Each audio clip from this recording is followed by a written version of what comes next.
অভয়চরণাবৃন্দ ভক্তিবেদান্ত স্বামী প্রভুপাদ। অসংখ্য নরনারী তাকিয়ে আছেন তার মুখের দিকে। শান্ত সমাহিত তনুবাহার, ভারতীয় ঋষির মতো চেহারা। উচ্চারিত হচ্ছে মহামন্ত্র। সেই মন্ত্রে উজ্জীবিত হচ্ছেন জনতা।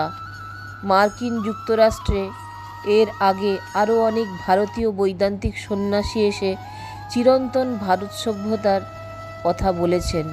এসেছেন স্বামী বিবেকানন্দ, স্বামী অভেদানন্দ, আরও কতজন। তাদেরই পদাঙ্ক অনুসরণ করে এলেন ভক্তিবেদান্ত স্বামী। 69 বছর বয়সে পরম বৈষ্ণব সন্ন্যাসী হরেকৃষ্ণ আন্দোলনের মহাপ্রদীপ জ্বালালেন পৃথিবীর বিভিন্ন প্রান্তে। তিনি মার্কিন দেশের উদ্ভ্রান্ত ভোগ সর্বস্ব যুবক যুবতীদের ডাক দিয়ে বললেন, অপার্থিব আনন্দ এবং দিব্য ভাব কখনোই জড় অনুভূতির দ্বারা উপলব্ধি করা যায় না। এই অনুভূতি ভাষায় প্রকাশ করা অত্যন্ত কঠিন। তবে এই দিব্যানুভূতি পাওয়ার একমাত্র উপায় হল মহানাম, হরে কৃষ্ণ নাম সংকীর্তন করা। এই মহানাম জপ ও কৃষ্ণনাম কীর্তনের মাধ্যমেই সমস্ত চেতনার উৎস পরমেশ্বর ভগবান কৃষ্ণের সান্নিধ্যে জড় অনুভূতি সম্পন্ন মানুষও চেতনামুক্ত হতে পারে। কারণ কৃষ্ণই হচ্ছেন সমস্ত চেতনার উৎস, পরম চৈতন্য। জীব চৈতন্যের কাজ হচ্ছে পরম চৈতন্যের সঙ্গে যুক্ত হয়ে কর্ম করে যাওয়া। তাহলেই মানুষ জন্ম, মৃত্যু, জরা, ব্যাধির বন্ধন থেকে মুক্ত হতে পারবে। তার ডাকে সাড়া দিয়ে হাজার হাজার শ্বেতাঙ্গ নরনারী বিলাসী জীবনযাত্রাকে স্ব-ইচ্ছায় পরিত্যাগ করে কৃষ্ণপ্রেমে মাতোয়ারা হয়েছেন। তিনি মায়াপুর স্থাপন করেছেন চন্দ্রোদয় মন্দির। তারই অনুপ্রেরণায় প্রতি বছর তার প্রতিষ্ঠিত ইস্কনের তরফে রথযাত্রা ধুমধাম সহকারে পালন করা হয়। ভক্তিবেদান্ত স্বামী পুরাণের বিভিন্ন ব্যাখ্যাকে সহজ সরল ভাষায় সাধারণ মানুষের কাছে তুলে ধরেছেন। তিনি বলেছেন, কুরুক্ষেত্রের রণাঙ্গনে অর্জুন বলেছিলেন, আমি যুদ্ধ করব না, রাজ্য লাভের জন্য আমি আত্মীয় স্বজন বন্ধু বান্ধবদের সঙ্গে কিছুতেই যুদ্ধ করব না। একজন সাধারণ মানুষের মনে হবে অর্জুন কত ভালো মানুষ, তিনি অহিংস, তিনি তার আত্মীয় স্বজনের জন্য সব কিছু পরিত্যাগ করেছেন। কিন্তু কৃষ্ণ কি বললেন? কৃষ্ণ বললেন, তুমি নিতান্তই নির্বোধ। এখন দেখুন, জনসাধারণের দৃষ্টিতে যা ভালো, খুব সুন্দর, ভগবান তার নিন্দা করছেন। সুতরাং আমাদের দেখতে হবে আমাদের কার্যকলাপের দ্বারা ভগবান পরমেশ্বর সন্তুষ্ট হচ্ছেন কি না। এখানে দেখুন, অর্জুনের কার্যকলাপ শ্রীকৃষ্ণ অনুমোদন করছেন না। অর্জুন তার খেয়ালের বশবর্তী হয়ে ইন্দ্রিয় তৃপ্তির জন্য প্রথমে ঠিক করলেন যে যুদ্ধ করবেন না। এটাই হচ্ছে জড় ইন্দ্রিয়ের তৃপ্তি সাধন করার ভ্রান্ত প্রয়াস। কিন্তু অবশেষে শ্রীকৃষ্ণের সন্তুষ্টি বিধানের জন্য যুদ্ধ করলেন। এইখানেই আমাদের পরিপূর্ণতা। এইভাবে যখন আমরা পরম চৈতন্যের সন্তুষ্টি বিধানের জন্য কর্ম করি, তখন আমরা আমাদের জীবনের পূর্ণতা প্রাপ্ত হই। সেটা ছিল 1965 সালের সেপ্টেম্বর মাস। মালবাহী জাহাজে করে প্রভুপাদ মার্কিন দেশে এলেন। সঙ্গে 3 ট্রাঙ্ক বোঝাই শ্রীমদ্ ভাগবত গ্রন্থ। টম্পকিন্স স্কোয়ার পার্ক এলাকাতে একাই নাম সংকীর্তন করতে লাগলেন। সময়টা ছিল 60-এর দশক। মার্কিন যুব সমাজ একেবারে দিশেহারা হয়ে চলেছে হিপি আন্দোলন, নেশায় বিষাক্ত হয়ে যাচ্ছে যৌবন, অবৈধ স্ত্রীসঙ্গ আর ভবঘুরের মতো সময় কাটানো।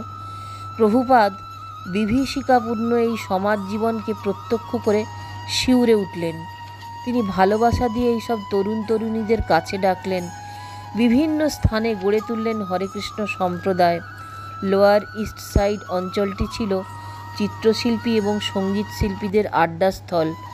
দলে দলে সঙ্গীত শিল্পী আর হিপিরা তাঁর সংকীর্তনে যোগ দিতে লাগলো। হিপিরা মনে করতে লাগলো হরে কৃষ্ণ মহামন্ত্র জপ করাটা বোধহয় আধুনিক ফ্যাশনের অঙ্গ।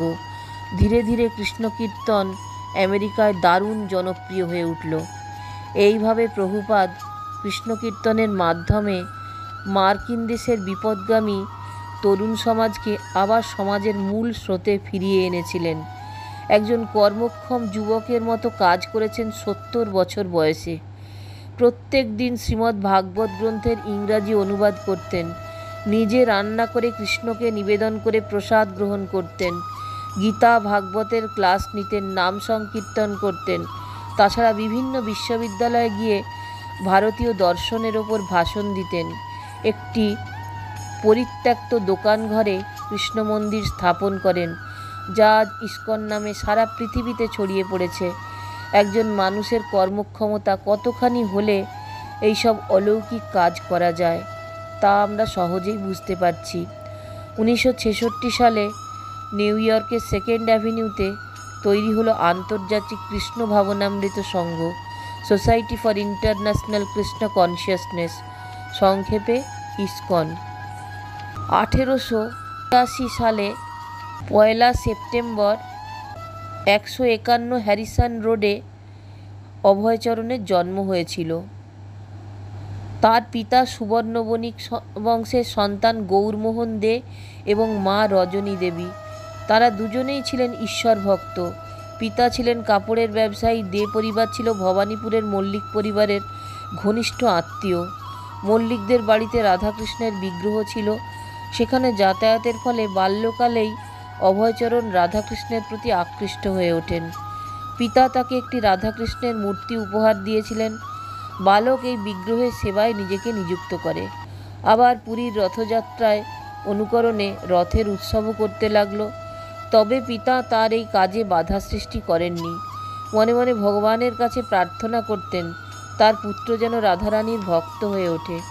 পরবর্তীকালে এই পুত্র এলাহাবাদের একজন ওষুধ ব্যবসায়ী হয়ে উঠেছিলেন। সংসারের মধ্যে থেকেও তিনি কিন্তু এই পেশার প্রতি আসক্তি বোধ করেননি। 1922 সালে কলকাতায় তার সঙ্গে দেখা হলো শ্রীল ভক্তিবেদান্ত সিদ্ধান্ত সরস্বতী গোস্বামীর। সরস্বতী গোস্বামী তাকে দেখেই বুঝতে পেরেছিলেন যে তার মধ্যে একটি সৎ ভাবনা লুকিয়ে আছে। পরবর্তীকালে তিনি হয়তো কৃষ্ণনাম সংকীর্তনে নিজেকে নিয়োগ করবেন। সরস্বতী গোস্বামী ছিলেন একজন বিদগ্ধ পণ্ডিত। তিনি 64 গৌড়ীয় মঠের প্রতিষ্ঠাতা। তিনি এই বুদ্ধিদীপ্ত, তেজস্বী ও শিক্ষিত যুবকটিকে বৈদিক জ্ঞান প্রচারের কাজে জীবন উৎসর্গ করার জন্য অনুপ্রাণিত করলেন। মধ্যবয়সী অভয়চরণ প্রথম দর্শনেই তাকে গুরু বলে মেনে নিয়েছিলেন। 11 বছর ধরে গুরুদেবের সান্নিধ্যে থেকে বৈদিক জ্ঞান অর্জন করেন। তারপর 1933 সালে এলাহাবাদে দীক্ষা গ্রহণ করেন। ভগবদ্গীতার নানা ধরনের ভাষ্য লিখে গৌড়ীয় মঠের প্রচারের কাজে প্রত্যক্ষভাবে যোগ দিলেন। একক উদ্যোগে 1944 সালে একটি ইংরাজি পাক্ষিক পত্রিকা প্রকাশ করতে শুরু করেন। ইংরাজি ভাষায় ভারতীয় ধর্ম দর্শন সম্বন্ধে প্রবন্ধ লিখেন। 1947 সালে শ্রীল প্রভুপাদের দার্শনিক জ্ঞানের স্বীকৃতিতে গৌড়ী ও বঙ্গীয় সমাজ তাকে ভক্তি বেদান্ত উপাধিতে ভূষিত করেছিলেন। 1950 সালে 64 বছর বয়সে প্রভুপাদ সংসার জীবন ত্যাগ করে বানপ্রস্থাশ্রম গ্রহণ করলেন। তখন তার সময় কেটেছে শাস্ত্র অধ্যয়ন এবং শাস্ত্র প্রচারের কাজে। বৃন্দাবনে গিয়ে রাধা দামোদর মন্দিরে বসবাস করতে থাকেন। তখন থেকেই শ্রীমদ্ ভাগবত ইংরাজি ভাষায় অনুবাদ করার কাজে হাত দেন। পরবর্তীকালে শ্রীমদ্ ভাগবতের ভাষ্য এক তাৎপর্যসহ 18,000 শ্লোকের ইংরাজি অনুবাদ প্রকাশ করেছেন। 1959 সালে গুরুদেবের কাছ থেকে সন্ন্যাস মন্ত্রে দীক্ষিত হলেন। তার নামকরণ করা হলো শ্রী অভয়চরণাবৃন্দ ভক্তি বেদান্ত স্বামী প্রভুপাদ। গুরুদেব তাকে বলেছিলেন পাশ্চাত্য দেশে গিয়ে ইংরাজি ভাষাতে শ্রীমদ্ ভাগবতের ধর্মের কথা বলতে। গুরুদেবের এই আদর্শ শিরোধার্য করে 69 বছর বয়সে এলেন আমেরিকায়। আশ্রয় নিলেন এক ভক্তের পুত্র গোপাল আগরওয়ালের ঘরে। তাকে আমেরিকা যাবার সুযোগ করে দিয়েছিলেন ভক্তিমতী রমণী শ্রীমতী সুমতি মোরারজি। সেখানে 6 মাসের জন্য প্রভুপাদ এসেছিলেন, কিন্তু শ্রীমতী মোরারজি লিখলেন, আপনার প্রচার কার্য সম্পূর্ণভাবে সফল হলে তবেই আপনি ভারতে ফিরে আসবেন। এবার প্রভুপাদ মার্কিন দেশে প্রচারের কাজে নিজেকে নিয়োগ করলেন। 1 বছর তাকে কঠোর ধৈর্য সহকারে বৈষ্ণব ধর্ম প্রচার করতে হয়েছে। এই কাজে তিনি কারো কাছ থেকে কোনো সাহায্য পাননি। 1972 সালে মার্কিন যুক্তরাষ্ট্রের ডালাসে স্থাপিত হলো গুরুকুল বিদ্যালয়। এইভাবে তিনি সেখানে মাধ্যমিক এবং প্রাথমিক স্তরে বৈদিক শিক্ষা ব্যবস্থা প্রচলন করলেন। মাত্র 3 জন ছাত্র নিয়ে এই গুরুকুলের যাত্রা শুরু হলো। বর্তমান পৃথিবীতে প্রায় 30টি গুরুকুল বিদ্যালয় আছে। 1972 সালে নবদ্বীপ ধামের মায়াপুরে রাধাকৃষ্ণের মন্দির এবং ইস্কনের কেন্দ্র স্থাপিত করেন।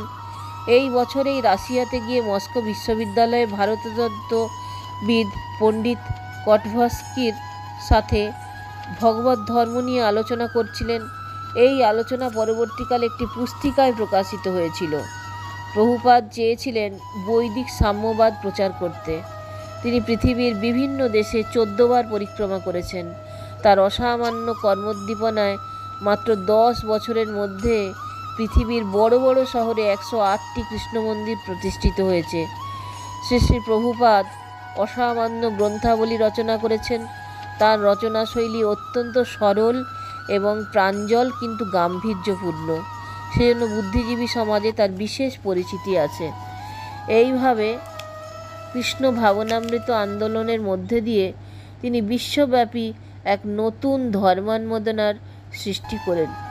তিনি মানুষকে আহ্বান করে বলেন, ভগবান কৃষ্ণ হচ্ছেন পরম ঈশ্বর। এই পৃথিবীর আমরা সবাই তার সেবক ছাড়া আর কেউ নই। এই মহাপুরুষ 1977 সালের 14ই নভেম্বর বৃন্দাবনের কৃষ্ণ বলরাম মন্দিরে ইহলীলা সংবরণ করেন। আজও পৃথিবীর সর্বত্র তাঁর প্রতিষ্ঠিত আশ্রম, তারই প্রদর্শিত শাশ্বত পন্থায় দেবার্চনা চলছে। হাজার হাজার মানুষ কৃষ্ণপ্রেমে মাতোয়ারা হয়ে পার্থিব জীবনের বিলাসকে দূরে সরিয়ে রেখে আধ্যাত্মিক জীবনপথের পথিক হচ্ছেন। এইভাবেই তিনি আজও সমস্যা বিদীর্ণ পৃথিবীতে বেঁচে আছেন শান্তির এক শাশ্বত প্রতীক হয়ে। দর্শক বন্ধুগণ, যদি ভালো লাগে তাহলে অবশ্যই চ্যানেলটা একটা লাইক, শেয়ার, সাবস্ক্রাইব করে আমার চলার পথে সঙ্গী হবেন। সকলকে অজস্র ধন্যবাদ চ্যানেলটা দেখবার জন্য। নমস্কার।